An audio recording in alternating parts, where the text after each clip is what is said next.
Le 14 mars 1973, Véronique Lacroix, une hôtesse de l'air de 23 ans, a atterri à l'aéroport de Nice-Côte d'Azur en provenance de Paris. Elle a franchi les contrôles de douane à 19h30, sa valise à la main, son uniforme impeccable. Plusieurs témoins l'ont vue quitter le terminal.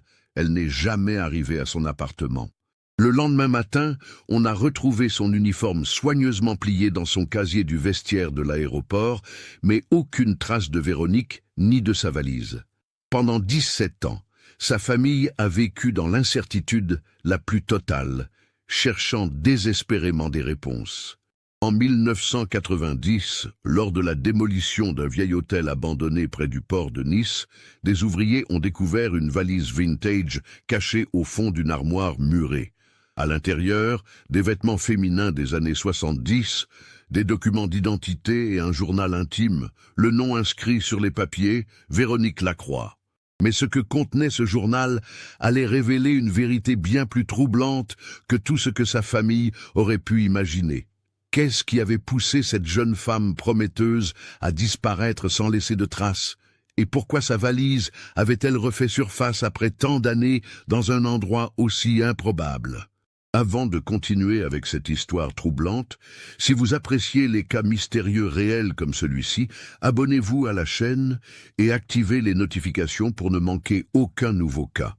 Maintenant, découvrons comment tout a commencé. Nice, au début des années 70, était une ville en pleine transformation. La promenade des Anglais attirait des touristes du monde entier, et l'aéroport de Nice-Côte d'Azur connaissait une expansion sans précédent. C'était l'âge d'or de l'aviation commerciale en France, une époque où être hôtesse de l'air représentait un métier prestigieux, synonyme de liberté et d'élégance. Véronique Lacroix était née le 8 juin 1949 à Lyon, dans le quartier de la Croix-Rousse. Son père, Henri Lacroix, enseignait l'histoire au lycée Ampère, un homme méticuleux et cultivé qui avait transmis à ses deux filles l'amour des livres et de la culture. Sa mère, Marguerite, travaillait comme couturière dans un atelier de la rue de la République. La famille habitait un appartement modeste mais chaleureux au 3e étage d'un immeuble de la montée de la Grande Côte. Dès l'enfance, Véronique se distinguait par son caractère indépendant et sa soif de découverte. Contrairement à sa sœur cadette Denise, plus réservée et studieuse, Véronique rêvait de voyages et d'horizons lointains. Elle passait des heures à la bibliothèque municipale, dévorant des récits de voyages et étudiant des cartes géographiques. À 16 ans, elle avait déjà appris l'anglais et l'italien de façon autodidacte, impressionnant ses professeurs par sa détermination. En 1968, à 19 ans, Véronique avait quitté Lyon pour Paris afin de suivre la formation d'hôtesse de l'air chez Air Inter. C'était une décision qui avait surpris ses parents, habituée à une certaine stabilité bourgeoise. Mais Véronique avait toujours été déterminée. Elle avait brillamment réussi sa formation, se distinguant par son professionnalisme et sa capacité à gérer les situations de stress avec calme et assurance. En 1970, elle avait été affectée à la base de Nice, une destination qui l'enchantait. Elle partageait un petit appartement rue Trachel, près de la gare, avec une autre hôtesse, Sylvie Fontaine, devenue sa meilleure amie. Les deux jeunes femmes formaient un duo inséparable, partageant leurs rêves, leurs espoirs et les petites joies de leur vie d'hôtesse de l'air. Véronique effectuait principalement des vols domestiques, Paris-Nice, Lyon-Nice, Marseille-Paris. Son travail était exigeant, mais elle l'adorait. Ses collègues la décrivaient comme une professionnelle exemplaire, toujours souriante, attentive aux passagers, capable de désamorcer les tensions avec tact et diplomatie. Michel Garnier, son superviseur, la considérait comme l'une de ses meilleures hôtesses, ponctuelle, méticuleuse dans ses rapports de vol, jamais une absence injustifiée. Pourtant, derrière cette façade parfaite, Véronique cachait une vie plus complexe. Sa famille à Lyon ne savait presque rien de son quotidien niçois. Les lettres qu'elle envoyait chaque semaine à ses parents étaient chaleureuses mais évasives, remplies de descriptions touristiques et d'anecdotes légères sur son travail. Elle rentrait rarement à Lyon, invoquant des contraintes de planning et la fatigue des voyages. Denise, qui avait 21 ans en 1973 et étudiait la littérature à l'université Lyon 2, était la seule à percevoir une certaine distance dans les échanges avec sa sœur. Lors des rares appels téléphoniques, elle sentait que Véronique lui cachait quelque chose, une tension dans sa voix, des silences inhabituels. Mais quand elle tentait d'en savoir plus, Véronique éludait avec légèreté, changeant rapidement de sujet. La vie de Véronique à Nice semblait pourtant paisible. Elle adorait se promener sur la promenade des Anglais au coucher du soleil, flâner dans les ruelles du Vieux-Nice, s'installer en terrasse d'un café, place Garibaldi, pour lire ou écrire dans son journal intime. Elle fréquentait régulièrement une petite bibliothèque municipale du quartier de Cimiez, où elle empruntait des romans et des livres de philosophie. Sylvie Fontaine, sa colocataire, témoignerait plus tard que Véronique recevait parfois des appels téléphoniques étranges, tard le soir. À chaque fois, elle s'isolait dans sa chambre, parlant à voix basse. Quand Sylvie lui demandait qui l'appelait, Véronique répondait vaguement qu'il s'agissait d'une amie de Lyon ou d'un membre de sa famille. Mais Sylvie avait remarqué que ces appels laissaient Véronique perturbée, préoccupée, parfois même effrayée. En février 1973, un mois avant sa disparition, Sylvie avait observé un changement dans le comportement de son amie. Véronique semblait nerveuse, sursautait au moindre bruit, vérifiait constamment par la fenêtre, comme si elle craignait d'être suivie. Un soir, Sylvie l'avait trouvée en larmes dans la cuisine, le regard perdu. Véronique avait refusé de s'expliquer, prétextant la fatigue et le stress du travail. Le 12 mars 1973, 2 jours avant sa disparition, Véronique avait appelé ses parents à Lyon. Sa mère avait trouvé sa voix étrange, tendue. Véronique lui avait dit qu'elle les aimait, qu'elle pensait souvent à eux, qu'ils lui manquaient. Marguerite avait eu l'impression que sa fille voulait lui dire quelque chose d'important, mais Véronique s'était contentée de ces quelques mots affectueux avant de raccrocher précipitamment. Le 13 mars, Véronique avait effectué son vol habituel Paris-Nice, décollage à 16h30 de l'aéroport d'Orly, atterrissage prévu à 18h15 à Nice. Selon le rapport de vol, tout s'était déroulé normalement. Les passagers n'avaient signalé aucun incident. Véronique avait accompli son service avec son professionnalisme habituel. Le 14 mars 1973 était une journée typique de début de printemps sur la Côte d'Azur. Le ciel était dégagé, la température clémente, autour de 15 degrés Celsius. Véronique Lacroix était de service pour le vol Air Inter 83 en provenance de Paris-Orly, avec une escale technique à Lyon-Bron. L'appareil, un Vickers Viscount, avait décollé d'Orly à 15h45 avec un léger retard dû à des problèmes techniques mineurs. À bord, 72 passagers, un équipage de 4 personnes, le commandant de bord Georges Villemain, le copilote André Morel, et 2 hôtesses, Véronique Lacroix et Christine Beaumont. Christine Beaumont, qui travaillait régulièrement avec Véronique, témoignerait plus tard auprès de la police que sa collègue semblait distraite ce jour-là, moins bavarde que d'habitude. Pendant le vol, Véronique avait plusieurs fois consulté sa montre avec une nervosité inhabituelle. À un moment, Christine l'avait vue sortir une enveloppe de son sac et la relire avec une expression préoccupée avant de la ranger précipitamment. L'escale à Lyon-Bron avait duré 45 minutes. Véronique n'était pas descendue de l'appareil, contrairement à son habitude, lorsqu'elle faisait escale dans sa ville natale. Elle était restée assise à l'arrière de la cabine, perdue dans ses pensées, manipulant nerveusement son collier, un pendentif en argent que sa sœur lui avait offert pour ses 20 ans. Le vol Lyon-Nice s'était déroulé sans incident. Atterrissage à 19h10 à l'aéroport de Nice-Côte d'Azur. Les passagers avaient débarqué normalement. L'équipage avait effectué les vérifications d'usage. À 19h25, Véronique et Christine s'étaient séparées dans le terminal. Christine devait rentrer directement chez elle, dans le quartier de Fabron. Véronique lui avait dit qu'elle devait passer au vestiaire, récupérer quelques affaires personnelles, avant de rentrer rue Trachel. Michel Garnier, le superviseur de la compagnie, se trouvait à l'aéroport ce soir-là. Il effectuait une inspection de routine des installations. Il avait croisé Véronique vers 19h30, près des bureaux administratifs. Elle portait son uniforme, sa valise à la main, son sac en bandoulière. Il l'avait saluée, lui demandant si tout s'était bien passé. Véronique avait répondu affirmativement, mais Garnier avait remarqué qu'elle semblait pressée, regardant fréquemment vers les sorties du terminal. À 19h35, l'agent de sécurité Jean-Claude Ferrero avait vu Véronique franchir les contrôles de sortie. Elle marchait d'un pas rapide mais normal, sa valise à la main. Ferrero la connaissait de vue, elle passait régulièrement. Il ne lui avait trouvé rien d'inhabituel, si ce n'est qu'elle ne lui avait pas adressé son sourire habituel. Un chauffeur de taxi, Raymond Mattei, qui attendait des clients devant le terminal, témoignerait qu'il avait vu une jeune femme correspondant à la description de Véronique sortir du bâtiment vers 19h40. Elle avait regardé autour d'elle comme si elle cherchait quelqu'un puis s'était dirigée vers l'arrêt de bus.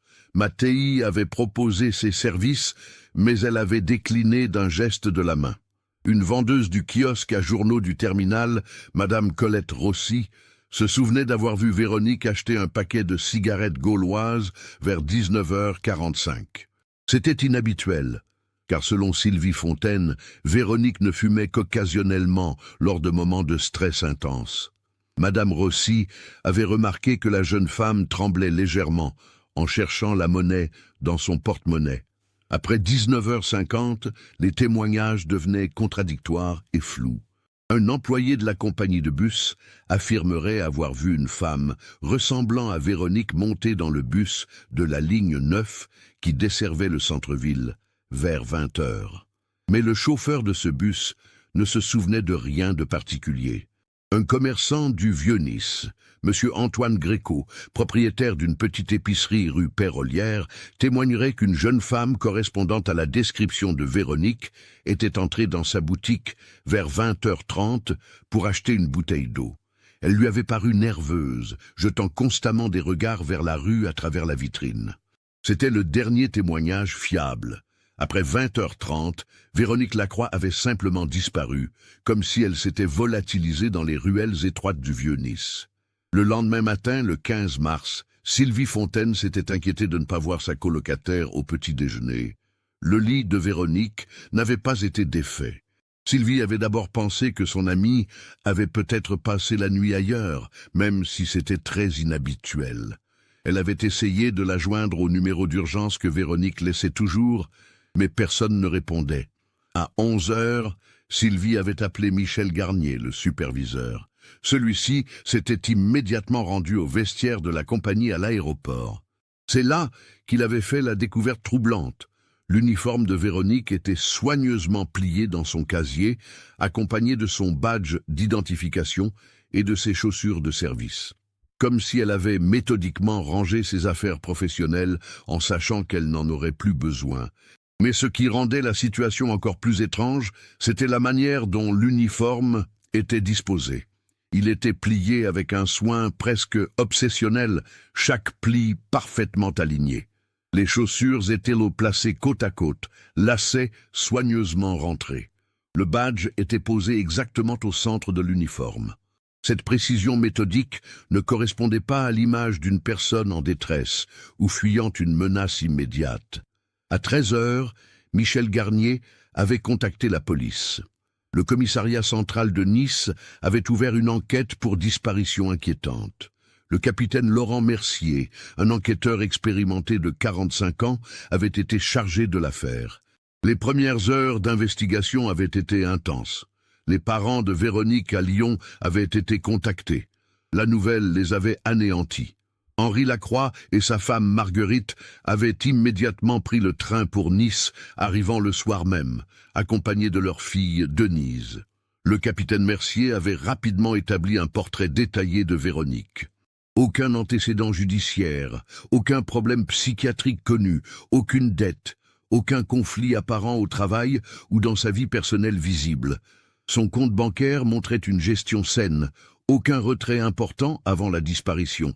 Ces derniers relevés n'indiquaient rien d'inhabituel. L'appartement rue Trachel avait été minutieusement examiné. Tout semblait en ordre. Les vêtements de Véronique étaient soigneusement rangés dans son armoire. Ses effets personnels étaient à leur place habituelle. Un détail avait cependant frappé les enquêteurs. Son passeport était toujours dans le tiroir de sa commode, ce qui semblait exclure l'hypothèse d'une fuite à l'étranger. Mais sa valise de voyage, celle qu'elle avait avec elle à l'aéroport, avait disparu avec elle. Sylvie Fontaine avait décrit cette valise, une grande valise rigide de couleur bordeaux, de marque Delsey, légèrement usée, avec une étiquette bagage Air Inter, attachée à la poignée. Les jours suivant la disparition de Véronique s'étaient transformés en un cauchemar éveillé pour la famille Lacroix. Henri et Marguerite s'étaient installés dans un petit hôtel du centre de Nice, refusant de rentrer à Lyon tant que leur fille n'aurait pas été retrouvée. Denise avait interrompu ses études pour les soutenir, partageant leur chambre d'hôtel exiguë, passant ses journées à arpenter les rues de Nice avec des photos de sa sœur. Le capitaine Mercier avait déployé tous les moyens à sa disposition. Des avis de recherche avaient été placardés dans toute la ville, dans les gares, les aéroports, les commissariats. Les hôpitaux et les morgues de la région avaient été systématiquement contactés. Des plongeurs de la police avaient inspecté les zones côtières et le port, craignant le pire. Rien, l'enquête avait exploré toutes les pistes imaginables. La première hypothèse, celle d'un départ volontaire, semblait la plus probable au vu de l'uniforme soigneusement rangé. Mais pourquoi une jeune femme sans problèmes apparents aurait-elle voulu disparaître? Les enquêteurs avaient interrogé tous ses collègues, ses amis, ses connaissances. Personne ne comprenait. Véronique semblait heureuse dans sa vie, épanouie dans son travail. Sylvie Fontaine avait été longuement interrogée. Elle avait évoqué les appels téléphoniques mystérieux, le changement de comportement de Véronique dans les semaines précédant sa disparition. Le capitaine Mercier avait fait analyser les relevés téléphoniques de l'appartement rue Trachel. Plusieurs appels provenaient d'une cabine publique située dans le quartier du port. Impossible de tracer l'identité de l'appelant. Une autre piste avait émergé, celle d'une possible relation sentimentale cachée. Plusieurs collègues avaient mentionné qu'elles avaient parfois vu Véronique en compagnie d'un homme, mais les descriptions variaient tellement qu'il était impossible d'établir un portrait précis. Un grand brun, avait dit l'une. Un homme d'âge moyen avec des cheveux grisonnants avait affirmé une autre. Ces témoignages contradictoires n'avaient mené nulle part. La thèse du crime avait également été étudiée. Nice, au début des années 70, connaissait une augmentation de la criminalité liée au développement du tourisme et du trafic de drogue sur la Côte d'Azur. Mais aucun corps n'avait été retrouvé. Aucune demande de rançon n'avait été formulée. Aucune violence n'avait été signalée. Au bout de 3 semaines, malgré les efforts acharnés des enquêteurs, l'investigation piétinait. Les Lacroix avaient dû se résoudre à rentrer à Lyon, dévastés par l'absence de réponse. Henri avait pris un congé de son lycée, incapable de se concentrer sur son enseignement. Marguerite avait cessé de travailler, passant ses journées enfermée dans l'appartement, attendant un appel, une lettre, un signe quelconque de sa fille. Denise, quant à elle, avait développé une détermination farouche. Elle refusait d'abandonner. Chaque week-end, elle prenait le train pour Nice, parcourant les rues, interrogeant les commerçants, affichant de nouveaux avis de recherche, espérant qu'un nouveau témoin se manifesterait. Elle avait noué une relation étroite avec le capitaine Mercier, le harcelant régulièrement pour savoir si de nouvelles pistes avaient émergé. Les mois s'étaient écoulés, puis les années. L'affaire Véronique Lacroix était progressivement passée du statut d'enquête prioritaire à celui de dossier classé en attente de nouveaux éléments. Le capitaine Mercier, malgré sa charge de travail croissante, n'avait jamais vraiment renoncé. Il gardait le dossier dans un tiroir de son bureau, le ressortant régulièrement, relisant les témoignages, cherchant un détail qui lui aurait échappé. Henri Lacroix était mort, en 1980, à l'âge de 58 ans, d'une crise cardiaque. Les médecins avaient évoqué les causes médicales, mais toute la famille savait que le chagrin avait achevé cet homme autrefois vigoureux. Il était mort, sans avoir revu sa fille, sans savoir ce qui lui était arrivé. Ses derniers mots à Marguerite avaient été « Promets-moi de continuer à chercher ». Marguerite avait tenu cette promesse avec une obstination douloureuse. Elle avait transformé la chambre de Véronique en sanctuaire, conservant chaque objet exactement à sa place, comme si sa fille allait rentrer d'un moment à l'autre. Elle écrivait des lettres aux autorités, aux journaux, suppliant qu'on n'oublie pas Véronique. Elle contactait régulièrement les nouveaux enquêteurs affectés au commissariat de Nice, leur racontant encore et encore l'histoire de sa fille disparue. Denise avait repris ses études, obtenu son diplôme de littérature, puis était devenue journaliste. Elle avait choisi ce métier en partie dans l'espoir qu'il l'aiderait à retrouver sa sœur. Elle s'était spécialisée dans les affaires de disparition et de personnes non identifiées, écrivant des articles, espérant qu'un jour, l'une de ces histoires l'amènerait à Véronique. En 1985, 12 ans après la disparition, Denise avait publié un long article dans un magazine national, racontant l'histoire de sa sœur, suppliant les lecteurs de l'aider. L'article avait suscité quelques témoignages, mais aucun n'avait abouti à une piste sérieuse. Des médiums s'étaient manifestés, prétendant avoir des visions. Des personnes bien intentionnées avaient signalé des femmes ressemblant à Véronique dans différentes villes de France. Chaque fois, Denise avait suivi ces pistes avec espoir, pour finir déçue. La vie avait continué, mais avec une plaie béante qui ne cicatrisait jamais. Denise s'était mariée en 1986 avec un collègue journaliste, Julien Berger. Elle avait eu 2 enfants qu'elle avait prénommés en hommage à sa famille. Victor, en souvenir de son père Henri, et Margot, comme sa mère. Mais Véronique était toujours présente, comme une ombre familière, dans chaque moment important de sa vie. Marguerite, malgré son âge avancé, n'avait jamais cessé d'espérer. En 1989, à 67 ans, elle recevait encore régulièrement Denise et ses petits-enfants dans l'appartement de la montée de la Grande Côte. La chambre de Véronique était toujours intacte, un musée figé dans le temps, témoignage d'une absence qui durait maintenant depuis 16 ans. Le capitaine Laurent Mercier avait pris sa retraite en 1987. Il avait transmis le dossier Lacroix à son successeur, le lieutenant François Arnaud, en lui demandant expressément de ne jamais abandonner cette affaire. Mercier gardait une photo de Véronique sur son bureau à domicile, cette jeune femme au sourire énigmatique dont il n'avait jamais pu percer le secret. L'hiver 1989 avait été particulièrement rigoureux sur la Côte d'Azur, avec des températures inhabituellement basses et plusieurs tempêtes qui avaient endommagé certaines infrastructures vieillissantes de Nice. La municipalité avait lancé un vaste programme de rénovation urbaine, ciblant notamment les bâtiments abandonnés du quartier du Port, une zone qui s'était progressivement dégradée depuis les années 70. Parmi ces bâtiments se trouvait l'ancien hôtel Negresco du Port, un établissement qui n'avait rien à voir avec le célèbre palace de la promenade des Anglais. C'était un petit hôtel de 3e catégorie qui avait fermé ses portes en 1975, 2 ans après la disparition de Véronique. Situé dans une rue étroite du quartier du Port, entre la rue Cassini et le quai Lunel, il était resté à l'abandon pendant 15 ans. Ses fenêtres condamnées par des planches, sa façade délabrée couverte de graffitis. En janvier 1990, la municipalité avait décidé de démolir l'édifice pour construire à sa place un immeuble de logements sociaux. L'entreprise de démolition Mercantini & Fils avait obtenu le contrat. Les travaux devaient commencer en février. Le 12 février 1990, une équipe d'ouvriers dirigée par le chef de chantier Paolo Mercantini était entrée dans l'hôtel abandonné pour effectuer un état des lieux avant la démolition.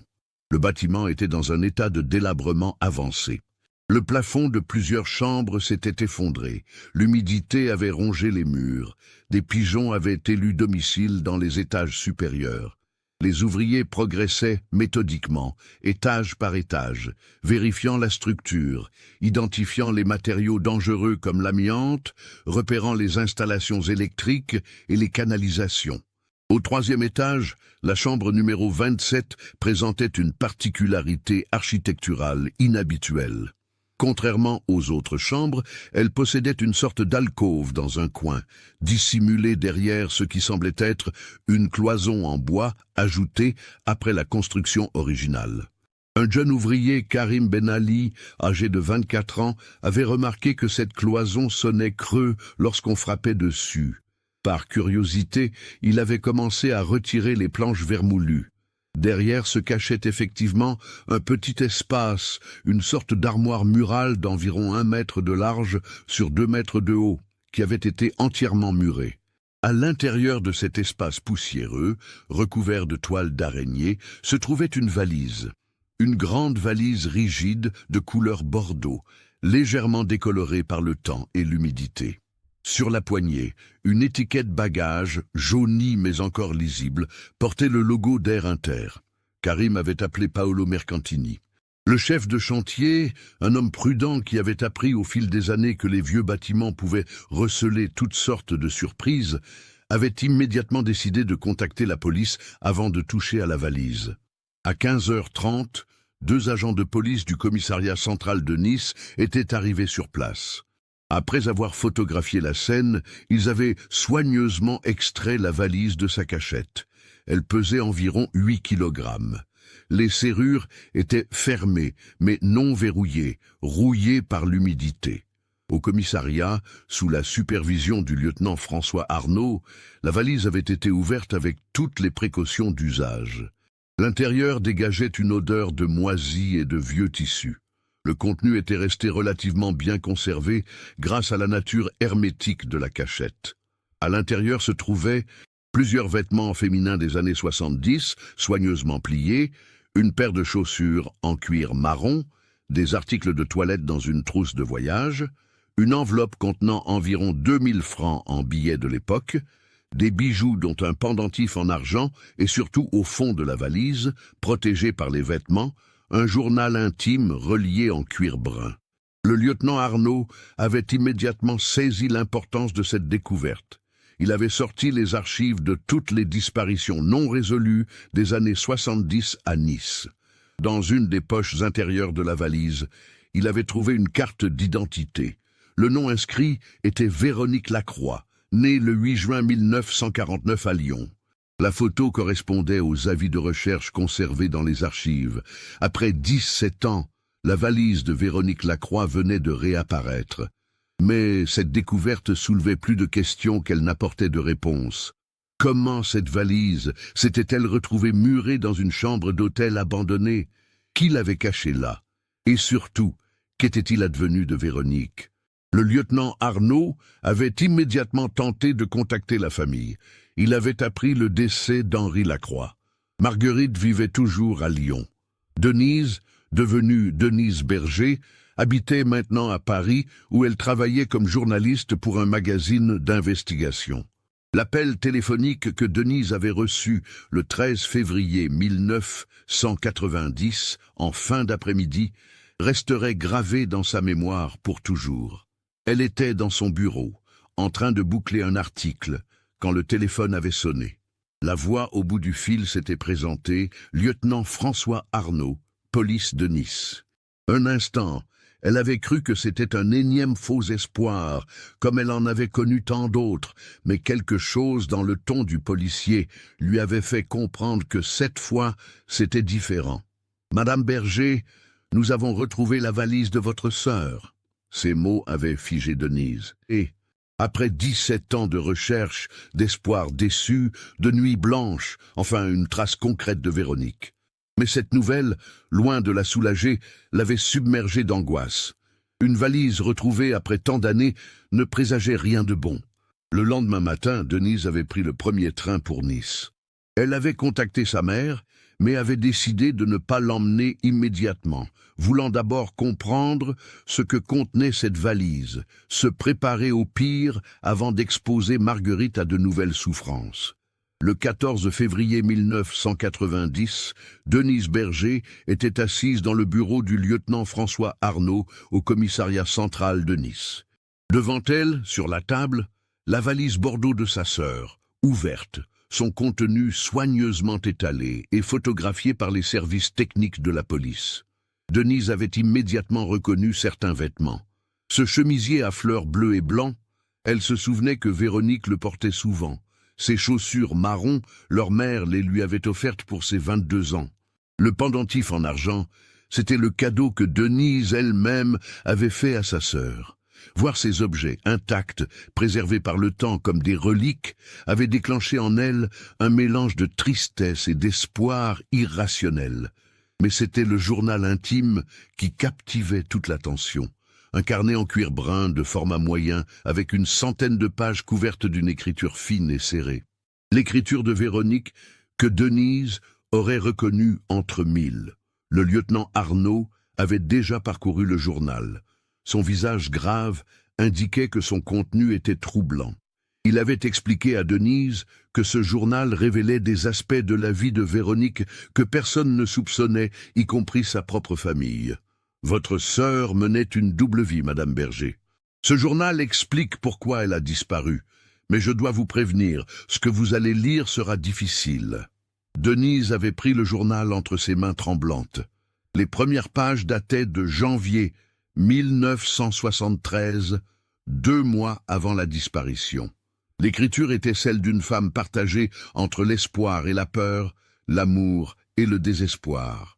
Les premières entrées évoquaient une relation amoureuse.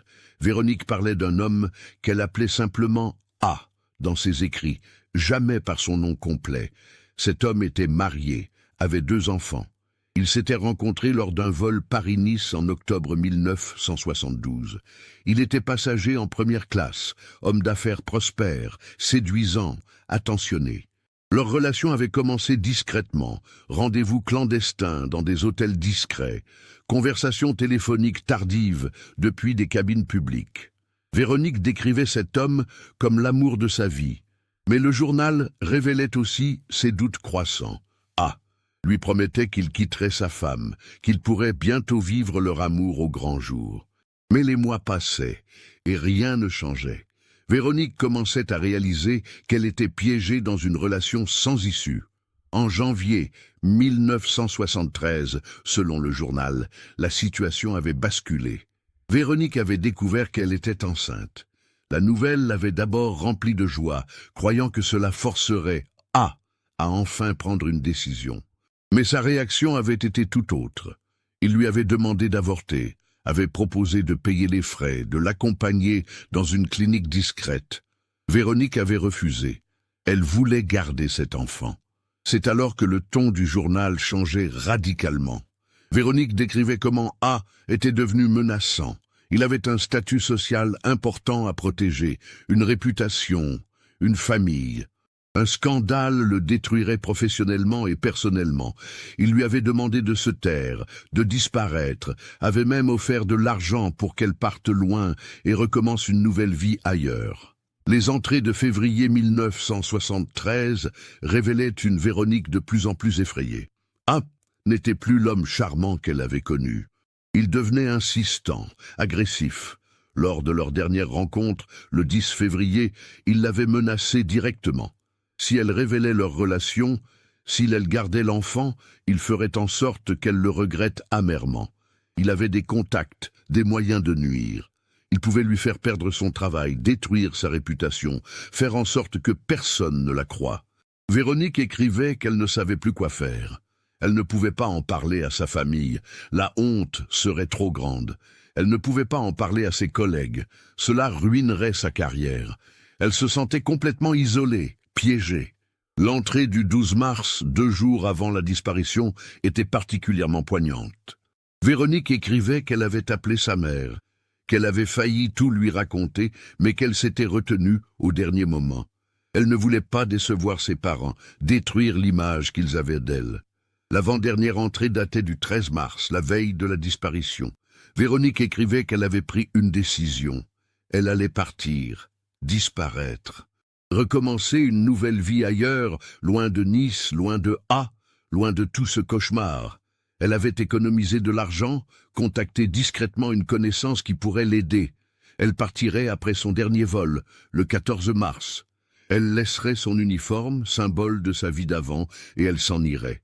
La dernière entrée, datée du 14 mars 1973, quelques heures avant le vol, était brève, mais chargée d'émotions. Aujourd'hui, je quitte Véronique Lacroix derrière moi.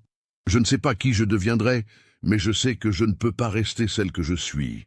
À ma famille, je demande pardon pour la douleur que je vais causer, mais c'est la seule solution.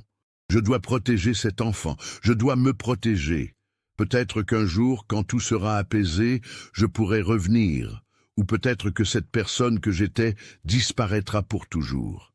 Denise lisait et relisait ces lignes, les larmes coulant silencieusement sur ses joues. Sa sœur, sa Véronique qu'elle croyait connaître si bien, avait vécu un tel enfer dans le silence. Tout devenait clair maintenant. Les appels téléphoniques mystérieux, la nervosité croissante, le changement de comportement. Véronique n'avait pas été enlevée. Elle avait choisi de disparaître. Mais une question cruciale restait sans réponse. Où était-elle partie? Pourquoi sa valise se trouvait-elle murée dans une chambre d'hôtel abandonnée? Avait-elle vraiment réussi à fuir et à construire une nouvelle vie ailleurs? Ou quelque chose de terrible était-il arrivé cette nuit-là? Le lieutenant Arnaud partageait ses interrogations. L'enquête prenait une nouvelle dimension. Il avait commencé à éplucher les archives de l'ancien hôtel Negresco du Port, cherchant des registres de clients de mars 1973. Mais l'hôtel avait fermé en 1975. Ses archives étaient dispersées, incomplètes. Il avait également lancé des recherches pour identifier A. Le journal ne donnait que des indices parcellaires. Homme d'affaires, marié, 2 enfants. Voyageait régulièrement entre Paris et Nice en première classe. C'était peu, mais c'était un début. Denise, de son côté, avait une idée. En tant que journaliste d'investigation, elle avait développé au fil des années un réseau de contacts, des méthodes de recherche. Elle avait demandé au lieutenant Arnaud l'autorisation de mener sa propre enquête parallèle, promettant de partager toute information pertinente. Le lieutenant avait accepté, comprenant que cette femme avait consacré 17 ans de sa vie à chercher sa sœur. Elle méritait d'être impliquée dans la découverte de la vérité. Denise était retournée à Paris, le journal photocopié dans son sac. Elle avait passé les jours suivants à relire chaque page, à noter chaque détail, chaque indice qui pourrait mener à l'identité de A.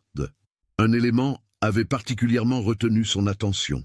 Dans une entrée de janvier 1973, Véronique mentionnait que A lui avait parlé d'un projet immobilier important qu'il développait sur la Côte d'Azur. Il s'agissait d'un complexe touristique entre Nice et Cannes. C'était vague, mais c'était quelque chose. Denise avait contacté les archives de la Chambre de commerce de Nice, demandant la liste des promoteurs immobiliers actifs dans la région au début des années 70. Elle avait obtenu une liste d'une trentaine de noms. Parmi eux, plusieurs correspondaient au profil. Mariés, enfants, affaires prospères. Elle avait commencé à les contacter discrètement, sous prétexte de recherche journalistique sur le développement immobilier de la Côte d'Azur dans les années 70. Certains avaient accepté de la rencontrer, d'autres avaient décliné. Elle cherchait un détail, une réaction, quelque chose qui trahirait une connexion avec Véronique. Pendant ce temps, à Nice, le lieutenant Arnaud avait fait une découverte importante. En interrogeant le propriétaire de l'hôtel Negresco du Port, un vieil homme de 85 ans nommé Giuseppe Martini, qui vivait désormais dans une maison de retraite à Grasse, il avait appris quelque chose de crucial. Martini se souvenait de mars 1973.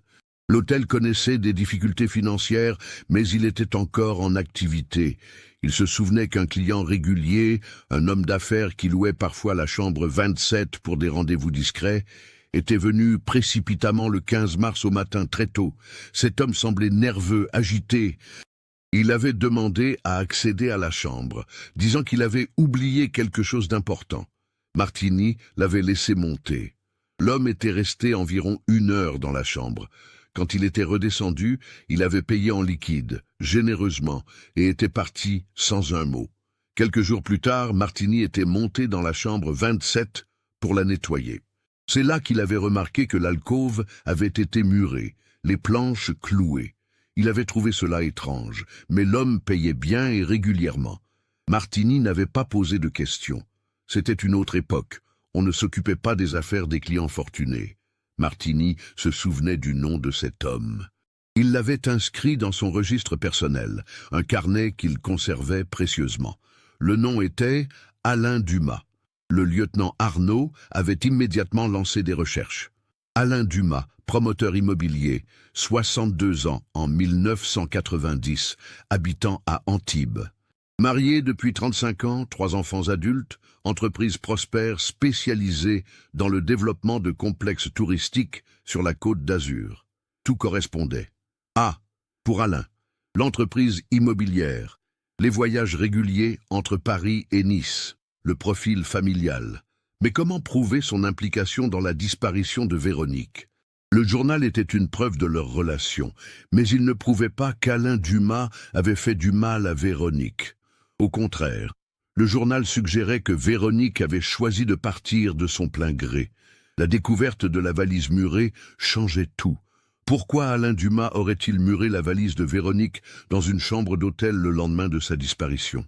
Cela suggérait qu'il savait où elle était, ou pire, qu'il était impliqué dans sa disparition définitive. Le lieutenant Arnaud savait qu'il devait agir avec prudence. Alain Dumas était un homme influent, avec des relations dans toute la région. Une accusation sans preuve solide pourrait se retourner contre l'enquête. Il avait contacté Denise, lui avait révélé l'identité de A.Z. Ensemble, ils avaient élaboré une stratégie. Denise, en tant que journaliste, demanderait une interview à Alain Dumas pour un article sur les pionniers du développement immobilier de la Côte d'Azur. Lors de cet entretien, elle introduirait subtilement le sujet de Véronique Lacroix, observerait sa réaction. Le 22 février 1990, Denise avait appelé le bureau d'Alain Dumas à Antibes. Sa secrétaire avait accepté de fixer un rendez-vous pour le 28 février dans les bureaux de la société Dumas Immobilier. Le 28 février 1990, Denise Berger était assise dans la salle d'attente luxueuse des bureaux Dumas Immobilier, située dans un immeuble moderne dominant le port d'Antibes. Son cœur battait à tout rompre. Elle allait enfin voir l'homme qui avait détruit la vie de sa sœur. À 14 heures précises, la secrétaire l'avait invitée à entrer dans le bureau d'Alain Dumas. L'homme qui se tenait debout derrière un imposant bureau en acajou était grand, élégant, les cheveux grisonnants soigneusement coiffés, un costume impeccable. Il dégageait une assurance tranquille, celle d'un homme habitué au pouvoir et au respect. « Madame Berger, enchanté. Ma secrétaire m'a dit que vous travaillez sur un article concernant le développement immobilier de la région. C'est un sujet qui me passionne, évidemment. » Sa voix était posée, chaleureuse.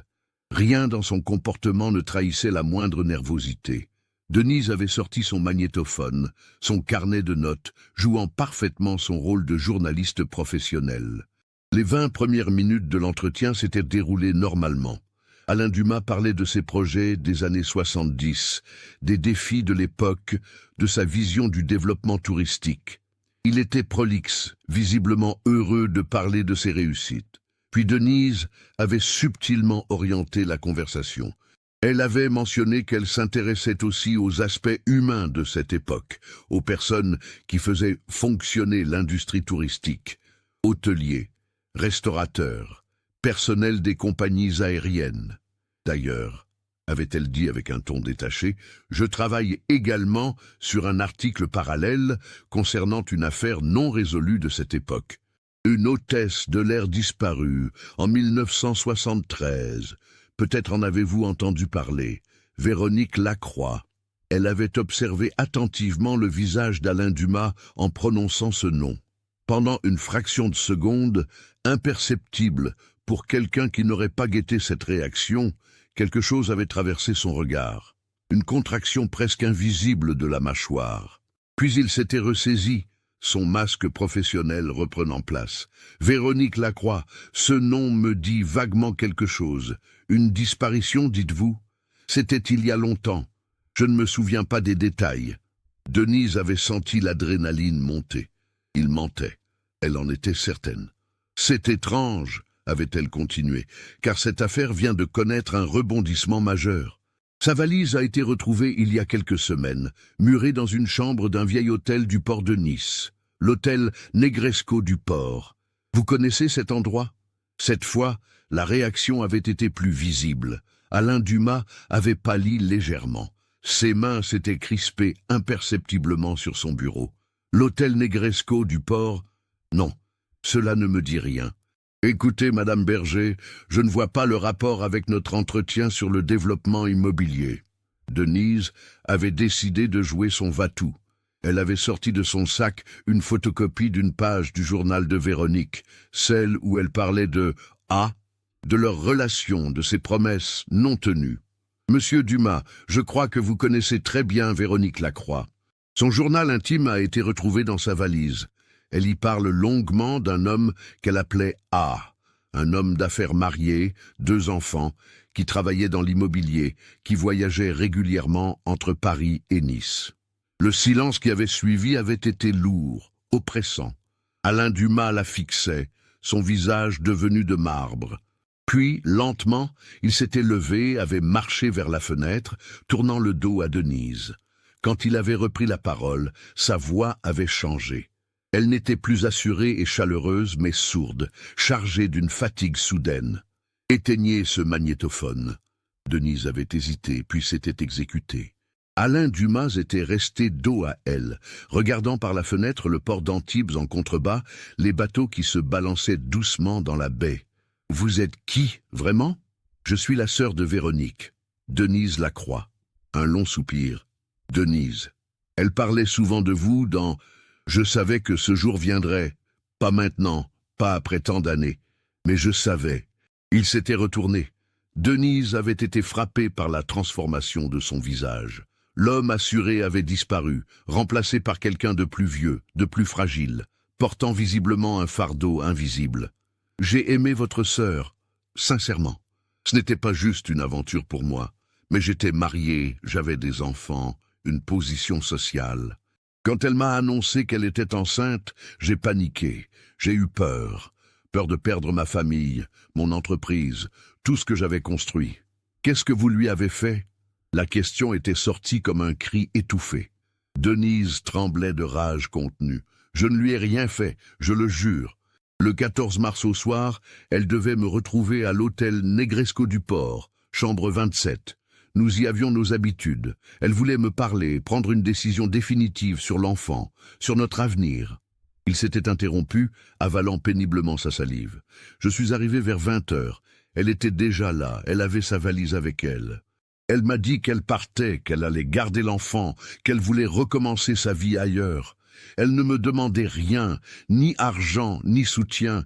Elle voulait juste que je la laisse partir en paix. Et vous l'avez laissée partir? Non. J'ai essayé de la convaincre de rester, de trouver une autre solution. Nous avons discuté pendant des heures. Elle était calme, déterminée. Elle avait tout planifié. Une amie à elle, une ancienne collègue partie vivre au Canada, l'avait aidée à organiser son départ. Elle avait de faux papiers, un nouveau nom, un billet d'avion pour Montréal. Faux papiers? Oui, à l'époque, ce n'était pas si difficile à obtenir si on connaissait les bonnes personnes. Elle m'a montré sa nouvelle carte d'identité. Elle s'appellerait désormais Marie Clermont.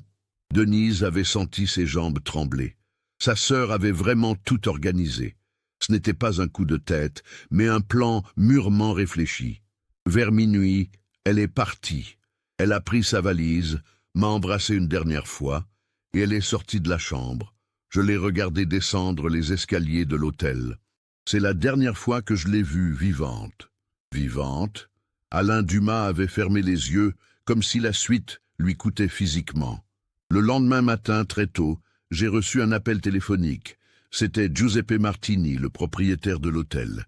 Il m'a dit qu'il venait de trouver une valise abandonnée dans le hall, près de l'escalier. La valise de Véronique. Il l'avait reconnue parce qu'il nous voyait régulièrement. Comment est-ce possible? Elle était partie avec. Je ne sais pas. Je ne comprends pas. Je suis retourné immédiatement à l'hôtel. La valise était là, effectivement, intacte. Mais pas de traces de Véronique. J'ai interrogé Martini. Personne n'avait rien vu ni entendu. Elle était simplement partie en laissant sa valise. Menez-vous, qu'avez-vous fait? J'ai paniqué. J'ai pensé que si la police trouvait cette valise, il remonterait jusqu'à moi, jusqu'à notre relation. Le scandale éclaterait. Ma vie serait détruite. Alors j'ai pris la valise, je suis monté dans la chambre 27 et je l'ai murée dans l'alcôve. Personne ne saurait. Vous avez muré la seule preuve de l'existence de ma sœur. Pendant 17 ans, nous l'avons cherchée. Ma mère est morte de chagrin et vous aviez caché sa valise. Denise criait maintenant, toute retenue professionnelle disparue. Alain Dumas avait baissé la tête, incapable de soutenir son regard. Je sais, je vis avec cette culpabilité depuis 17 ans, chaque jour, mais je vous jure que je ne lui ai fait aucun mal. Elle est partie de son plein gré. Ce qui lui est arrivé après, je n'en sais rien. Vous n'en savez rien, ou vous ne voulez pas le savoir. Denise s'était levée, s'approchant de lui. Dites-moi la vérité, toute la vérité. Qu'est-ce qui s'est vraiment passé cette nuit-là? Alain Dumas avait levé les yeux vers elle. Dans son regard, Denise avait vu quelque chose qu'elle n'attendait pas. Une douleur sincère, profonde. La vérité, c'est que je ne sais pas, et c'est ce qui me ronge. Après avoir muré la valise, j'ai cherché Véronique. Discrètement, évidemment. J'ai contacté cette amie au Canada qu'elle avait mentionnée. Elle n'avait jamais eu de nouvelles. J'ai vérifié les vols pour Montréal les jours suivants. Aucun billet au nom de Marie Clermont n'avait été utilisé. Il s'était tu, puis avait ajouté dans un murmure. C'est comme si elle s'était volatilisée entre l'hôtel et nulle part. Denise s'était effondrée sur une chaise. Après toutes ces années, après avoir enfin trouvé l'homme au centre du mystère, elle n'avait toujours pas de réponse définitive sur le sort de sa sœur. À ce moment précis, la porte du bureau s'était ouverte. Le lieutenant François Arnaud était entré, accompagné de 2 autres policiers. Il avait été convenu qu'il interviendrait si l'entretien révélait des éléments incriminants. « Monsieur Alain Dumas, je suis le lieutenant Arnaud de la police de Nice. J'aimerais que vous m'accompagniez au commissariat pour un interrogatoire officiel concernant la disparition de Véronique Lacroix. » Alain Dumas n'avait pas résisté.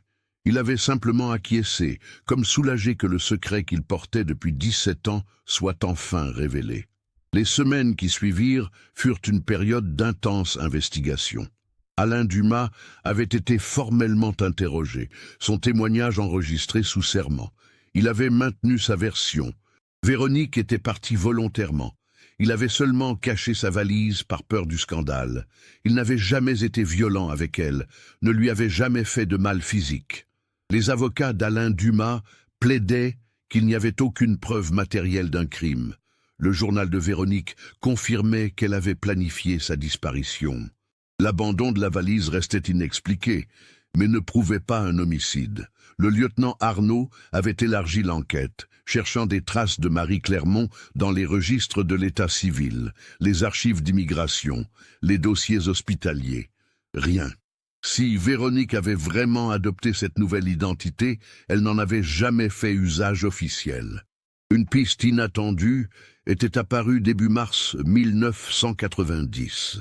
Un ancien employé de l'hôtel Negresco du port, Antoine Rossi, âgé maintenant de 68 ans, s'était manifesté après avoir lu un article de presse sur l'affaire.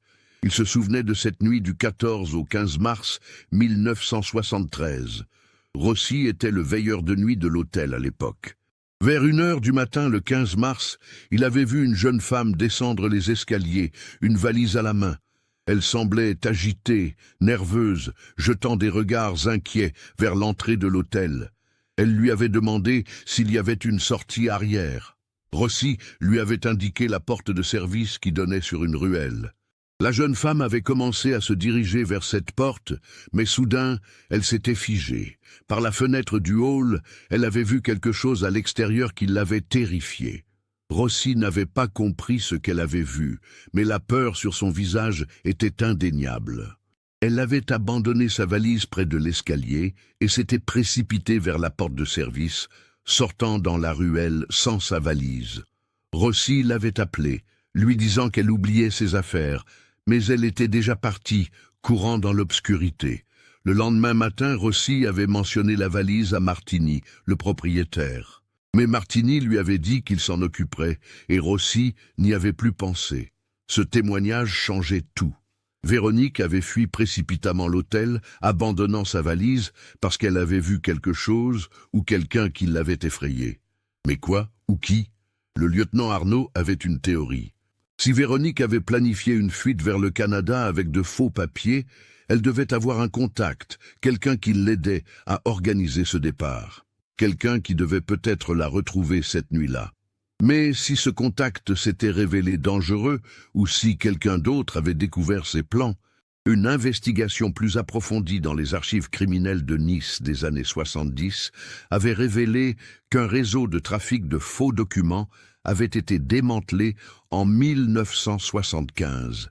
Ce réseau était lié à des activités criminelles plus graves, trafic de drogue, prostitution. Plusieurs personnes impliquées dans ce réseau avaient été condamnées pour violence et même homicide. L'une des personnes arrêtées dans cette affaire était un certain Marcel Fontaine, qui se trouvait être le cousin éloigné de Sylvie Fontaine, la colocataire de Véronique. Les enquêteurs de l'époque n'avaient jamais fait le lien avec la disparition de Véronique, l'affaire étant classée dans une autre juridiction. Marcel Fontaine était décédé en prison en 1983, emportant ses secrets avec lui. Mais son complice, Robert Sanchez, était toujours vivant, libéré en 1988 après avoir purgé 13 ans de prison. Le lieutenant Arnaud et Denise avaient retrouvé Sanchez dans un petit appartement miteux de Marseille. L'homme, âgé de 60 ans, usé par l'alcool et les années de prison, avait d'abord refusé de parler. Mais quand Denise lui avait montré une photo de Véronique, quelque chose dans son regard avait changé. Sanchez avait fini par avouer. Oui, il connaissait cette femme. En mars 1973, elle les avait contactés, Fontaine et lui, pour obtenir de faux papiers. Elle voulait quitter la France, recommencer ailleurs. Ils avaient accepté, moyennant paiement. Le rendez-vous était fixé pour le 15 mars au petit matin devant l'hôtel Negresco du port. Il devait lui remettre les documents et l'accompagner jusqu'à l'aéroport. Mais quand Sanchez et Fontaine étaient arrivés vers 1 heure du matin, ils avaient vu la jeune femme à travers la fenêtre de l'hôtel. Fontaine avait eu une idée. Pourquoi se contenter du paiement convenu? Cette fille semblait avoir de l'argent, des bijoux. Il pourrait prendre tout ce qu'elle avait. Sanchez s'était opposé. Ce n'était pas le plan. Mais Fontaine était le chef, et Fontaine avait décidé. Véronique les avait vus approcher de l'hôtel. Elle avait compris d'instinct que quelque chose n'allait pas. Elle avait abandonné sa valise et s'était enfuie par la porte de service. Fontaine et Sanchez l'avaient poursuivie dans les ruelles sombres du quartier du port. Sanchez avait essayé de convaincre Fontaine d'abandonner, mais celui-ci était déterminé. Il l'avait rattrapé près des quais, dans une zone déserte. Sanchez s'était arrêté là dans son récit, les larmes aux yeux. Le lieutenant Arnaud avait insisté. Qu'était-il arrivé ensuite? Fontaine l'a attrapée. Elle a crié, il l'a frappée pour la faire taire. Elle est tombée. Elle ne bougeait plus. Le silence dans la pièce était devenu insoutenable. Denise avait fermé les yeux, serrant les poings. Où est son corps? Fontaine a paniqué. Il ne voulait pas qu'on retrouve le corps, que ça remonte jusqu'à nous. Il y avait des travaux à côté du port à ce moment-là, des fondations qu'on coulait pour un nouveau bâtiment. Il a jeté le corps dans les fondations avant que le béton soit coulé. Le lendemain, tout était recouvert. Le lieutenant Arnaud avait vérifié. Effectivement, en mars 1973, des travaux de construction avaient eu lieu près du port de Nice, rue Barla, pour ériger un immeuble de bureaux. Les fondations avaient été coulées entre le 15 et le 18 mars. Des années plus tard, cet immeuble était toujours là. Un banal bâtiment de 7 étages abritant des bureaux d'avocats et d'experts comptables. Sous ces fondations, dans le béton, reposait Véronique Lacroix depuis 17 ans. La vérité, après tant d'années de mystère et de souffrance, était d'une banalité tragique. Véronique n'avait pas été tuée par passion ou par vengeance. Elle avait été victime d'un crime crapuleux, au mauvais endroit, au mauvais moment, par des criminels opportunistes qui avaient vu en elle une cible facile. Robert Sanchez avait été arrêté et inculpé pour complicité de meurtre et dissimulation de cadavres. Alain Dumas avait été poursuivi pour entrave à la justice et dissimulation de preuves concernant la valise murée. Il avait été condamné à 3 ans de prison avec sursis et une amende importante. La famille Lacroix avait finalement obtenu une certaine forme de justice, mais pas celle qu'elle espérait. Il n'y aurait pas de miracle, pas de retrouvailles. Véronique était morte cette nuit de mars 1973, à 23 ans, quelques heures seulement après avoir décidé de recommencer sa vie.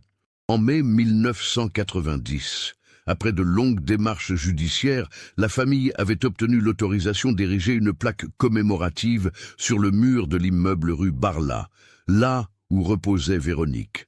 Une simple plaque de marbre, avec son nom, ses dates et une inscription choisie par Denise, partie trop tôt vers un nouveau départ qui ne viendra jamais.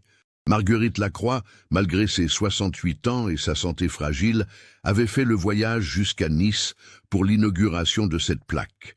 C'était la première fois depuis des années qu'elle revenait dans cette ville qui lui avait pris sa fille. Denise l'accompagnait, la soutenant, partageant silencieusement ce moment de douleur et de libération. Le journal intime de Véronique avait été rendu à la famille.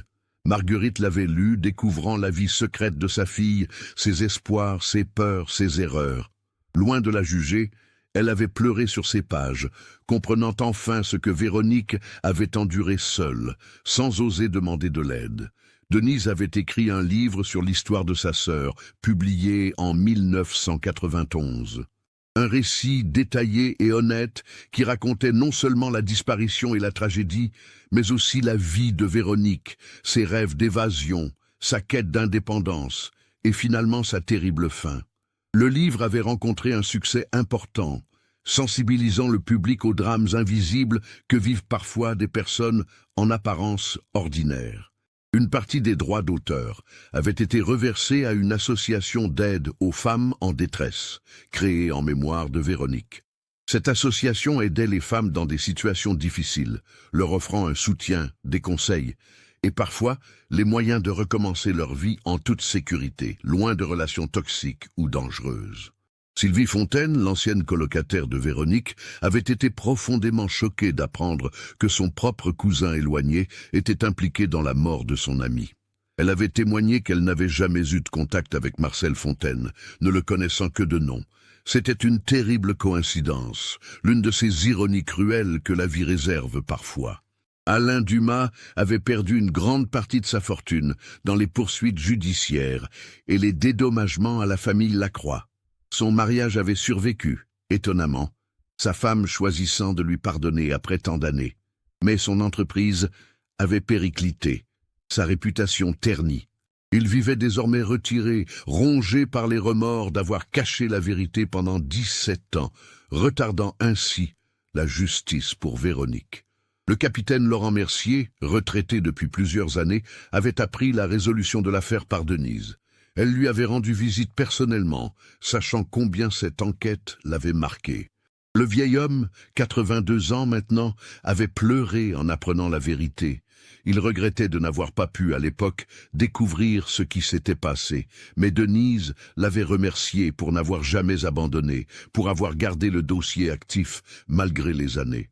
Marguerite Lacroix était décédée paisiblement en 1993, à 71 ans. Avant de mourir, elle avait confié à Denise qu'elle était soulagée de savoir enfin ce qui était arrivé à Véronique, même si la vérité était douloureuse. L'incertitude, disait-elle, était pire que la plus terrible des vérités. Denise avait continué sa carrière de journaliste d'investigation, se spécialisant dans les affaires de disparition non résolues. Elle avait aidé plusieurs familles à retrouver des proches disparus, utilisant les compétences et le réseau qu'elle avait développé pendant sa longue quête pour retrouver Véronique. C'était devenu sa mission de vie, transformer son propre drame personnel en force pour aider les autres. L'histoire de Véronique Lacroix était devenue, avec le temps, un cas d'école, dans les formations des enquêteurs de police. Elle illustrait l'importance de ne jamais abandonner une enquête, de rester attentif aux détails apparemment insignifiants, et surtout de comprendre que derrière chaque disparition se cache une histoire humaine complexe, faite de choix, de peurs et parfois de tragédies inattendues. La valise Bordeaux, pièce à conviction centrale de cette affaire, était conservée dans les archives de la police de Nice.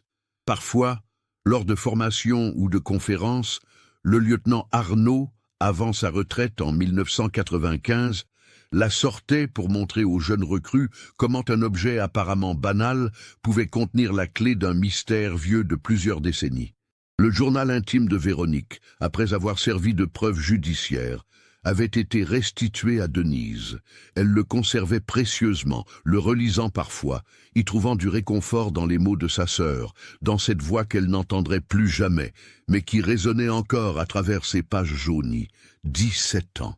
C'est le temps qu'il avait fallu pour que la vérité émerge, pour que les pièces du puzzle se mettent en place, pour que Véronique Lacroix trouve enfin une forme de paix, même si ce n'était pas celle qu'elle avait espérée cette nuit de mars 1973, quand elle avait quitté l'hôtel Negresco du port en courant, croyant fuir vers une nouvelle vie, sans savoir qu'elle courait vers sa fin.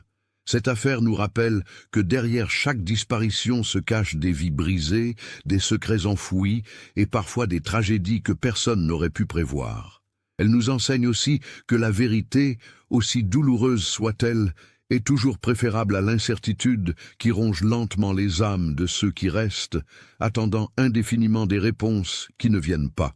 Véronique Lacroix voulait simplement recommencer sa vie, protéger l'enfant qu'elle portait, échapper à une relation toxique et au jugement d'une société qui ne comprenait pas ses choix.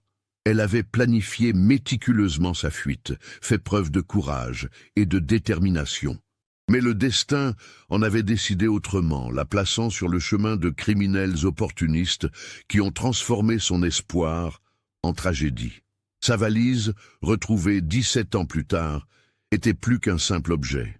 C'était le témoignage silencieux d'une vie interrompue, d'un voyage qui ne s'est jamais accompli, d'un nouveau départ qui est resté pour toujours suspendu dans le temps, enfermé dans cette chambre murée d'un hôtel oublié. Cette affaire nous montre comment une vie peut basculer en quelques instants, comment des choix difficiles peuvent mener à des conséquences tragiques imprévues, et comment la vérité, même après des décennies, finit toujours par émerger. Qu'en pensez-vous? Avez-vous remarqué les signes tout au long de cette histoire? Partagez vos réflexions dans les commentaires. Si ce type d'enquête approfondie vous intéresse, n'oubliez pas de vous abonner à la chaîne et d'activer les notifications. Laissez un like si cette histoire vous a touché et partagez-la avec quelqu'un qui apprécierait également ce genre de récit. Merci de nous avoir suivis jusqu'au bout de cette tragique histoire.